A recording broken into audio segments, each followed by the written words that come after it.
আচ্ছা, আমি এখন এই প্রবলেমটা দেখাবো কিভাবে সলভ করতে হয়। তো এখানে প্রবলেমটা যদি আমি সিম্পলি বলি, এখানে হচ্ছে আমাকে দুইটা দিয়ে দিছে। ফার্স্টে এল আর আর দিছে, আর পরে আর মাইনাস এল প্লাস ওয়ান সাইজের একটা অ্যারে দিছে। ঠিক আছে, তো এটাকে আমি এন ধরলাম। তো বেসিক্যালি আমাকে এন সাইজের একটা অ্যারে দিছে। তো এন এর মান যদি 4 হয়, লেটসে আমাকে ফার্স্টে যেই ইয়াটা দিছে এটা দেখি, 3210।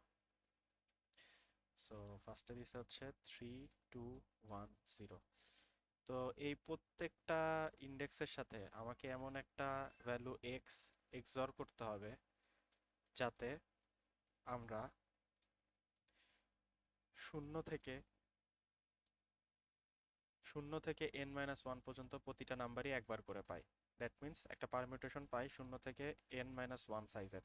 যেমন এই ক্ষেত্রে হবে হচ্ছে 0 1 2 3, এরকম একটা পারমিউটেশন আমাদের লাগবে। ঠিক আছে, তো এরকম একটা পারমিউটেশন আমরা কিভাবে পেতে পারি? তো এটাকে যদি আমরা বাইনারিতে নিয়ে যাই তাহলে আমরা চিন্তা করতে পারবো। বেসিক্যালি প্রবলেমটা আমি একটু ফার্স্ট থেকে বলি। প্রবলেমটাতে আসলে এভাবে বলে নাই। প্রবলেমটাতে ফার্স্টে বলছে যে একজন, সে হচ্ছে একটা এন সাইজের অ্যারে আছে তার কাছে। সে এন সাইজের অ্যারে ধরলাম suppose A1 A2 A3 A4, let's say n equal to 4। তো এন সাইজের অ্যারের সাথে ফার্স্টে সে যে কোনো একটা ভ্যালু এক্স ধরে নিছে, সেটার সাথে সেই সেই এক্স কে সে হচ্ছে এক্সঅর করছে। চেক একটু দেখে নিই এক্সঅর করছে কিনা। হ্যাঁ, এক্সঅর করছে। তো প্রত্যেকটা ভ্যালুর সাথে সে এক্সঅর করছে। এক্সঅর করার পরে সে নতুন একটা অ্যারে পাইছে, let's say B1 B2 B3 B4। তো আমাদেরকে এই B1 B2 B3 B4 এটা দেওয়া আছে। আমাদেরকে বলতে হবে সে কোন এক্স ভ্যালু দিয়ে এক্সঅর করছিল। ঠিক আছে, তো আমরা একটা জিনিস দেখি যে যে কোনো একটা নাম্বার, যদি লেটস সে এরকম একটা নাম্বার, এটার সাথে যে কোনো আমরা এক্স, মানে যে কোনো একটা নাম্বার এক্স ধরতে পারি। যেমন লেটস সে আমাদের এক্স হচ্ছে এটা, এটাকে যদি এক্সঅর করি তাহলে সেক্ষেত্রে কি আসবে? তো এক্সঅর করলে কিন্তু আমাদের নাম্বারটা এখানে ওয়ান আসবে, এখানে ওয়ান আসবে, এখানে জিরো আসবে। আমাদের এখন এক্সঅর করার পরের নাম্বারটা এটা, তাই তো? তো এই নাম্বারের সাথে আমি যদি আবার এক্স কে এক্সঅর করি, ঠিক আছে, আবার এক্স কে যদি এক্সঅর করি তাহলে এখানে ওয়ান আসবে, এখানে জিরো আসবে, এখানে ওয়ান আসবে। তো বেসিক্যালি আমি ওই নাম্বারটাই কিন্তু ব্যাক পাবো। শুরুতে যেই নাম্বারটা আমাকে দিছিল সেটা আমি যদি দুইবার এক্সঅর করে দিচ্ছি, মানে এটা তো আমরা জানি যে এ এক্সঅর এক্স এক্সঅর এক্স, এক্স এক্সঅর এক্স কাটাকাটি হয়ে যাবে কারণ সেম এক্সঅরে জিরো হয়ে যায়। তো আমি এ বেঁচে থাকবে। ঠিক আছে, তো আমাকে এখন একটা এমন একটা এক্স বানাইতে হবে যার সাথে এক্সঅর করলে আমি আমার প্রিভিয়াস যে ইয়ারটাতে সেটাতে চলে যেতে পারতেছি। তো এটা একটা কনসেপ্ট গেল। আর একটা জিনিস এখানে মূল অবজারভেশন যেটা, সেটা হচ্ছে আমার কাছে একটা নাম্বার দেওয়া আছে। মানে যে যে কোনো একটা বাইনারি নাম্বার আমি ধরি, লেটস সে, আচ্ছা এখানকার এই সেকেন্ড এক্সাম্পলটা আমি নিয়ে চিন্তা করি, 4 7 6 5। ঠিক আছে, আমাকে এটা দেওয়া আছে, সো 4 7 6 5। তো এগুলোকে আমি যদি বাইনারিতে লিখি, এটা হচ্ছে 4, এটা হচ্ছে 7, এটা হচ্ছে 6, এটা হচ্ছে 5। তো এখন একটা জিনিস খেয়াল করে, সেটা হচ্ছে আমার শুরুর ফার্স্ট যেই পজিশন, মানে জিরোথ পজিশনে, জিরোথ বিটে কতগুলা বিট অন আছে।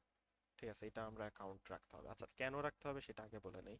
তো আমাদেরকে বানাইতে হবে কি, আমাদেরকে এরকম কিছু একটা বানাইতে হবে। শূন্য থেকে আমাদেরকে হচ্ছে 3 বানাইতে হবে, তাই তো? তার মানে শূন্য শূন্য বাইনারিতে লিখতেছি, এটা হচ্ছে শূন্য, এটা হচ্ছে ওয়ান, শূন্য, এক শূন্য, দুই, আর আমাদেরকে এটা হচ্ছে লাস্ট 3। তো আমাদেরকে এটা বানাইতে হবে। তো আমরা একটা কাজ করি, এই পজিশনে আমার কতগুলা বিট অন আছে? দুইটা বিট অন আছে। এই পজিশনে আমার কতগুলা বিট অন আছে? দুইটা বিট অন আছে। এই পজিশনে আমার কতগুলা বিট অন আছে? জিরোটা বিট অন আছে। তো আমাকে এমন একটা এক্স বানাইতে হবে, মানে এমন একটা এক্স মানে আমাকে যেই নাম্বারগুলো দেওয়া আছে, আমি এক্সটা কিভাবে বানাবো সেটা বলি। সেটা হচ্ছে আমাকে যেই নাম্বারগুলো দেওয়া আছে সেই নাম্বারগুলোর মধ্যে এইখানে কয়টা বিট অন আছে সেটা চেক করতে হবে। তো এখানে দুইটা বিট অন আছে, এখানে কয়টা বিট অন আছে, এখানেও দুইটা বিট অন আছে, এখানে কয়টা বিট অন আছে, এখানে চারটা বিট অন আছে। সো এটা কিন্তু এই চারটা এখানের সাথে কিন্তু ম্যাচ করতেছে না। তো যখনই কোনো কিছু ম্যাচ করতেছে না, তার মানে এক্স এর ওইতম বিটটা এখানে চেঞ্জ হয়েছে, একটু আগে যেরকম দেখাইছিলাম 101 101। আর এটাকে যদি আমরা এক্সঅর করি, যেখানে চেঞ্জ নাই, আচ্ছা এটাকে লেটস সে আমি 1 করে দিই, ঠিক আছে? তো এখানে কি হবে, শূন্য হয়ে যাবে, এখানে কি হবে 1 হবে, এখানে 1 হবে। তো একটা জিনিস খেয়াল করেন, এখানে বিট অন ছিল, ঠিক আছে, এখানেও অন আছে, তার মানে এই বিটটা নিশ্চয়ই এক্স, এটা যেহেতু এক্স, এক্স এর এই বিটটা নিশ্চয়ই শূন্য ছিল। আবার এই বিটটা শূন্য ছিল কিন্তু এখানে ওয়ান আছে, চেঞ্জ হয়ে গেছে, তার মানে এই বিটটা নিশ্চয়ই ওয়ান ছিল। আর এই বিটটা কিন্তু চেঞ্জ হয়ে গেছে, তার মানে কি এই বিটটা নিশ্চয়ই ওয়ান ছিল। যখন চেঞ্জ থাকতেছে তখনই কিন্তু ওয়ান হচ্ছে, তার মানে এখানে ওয়ান ছিল বাট আমার এখানে হয়ে গেছে শূন্য। যখনই শূন্য হয়ে যাচ্ছে মানে চেঞ্জ হয়েছে, তার মানে এক্স এর এই বিটটা অন ছিল, ঠিক আছে?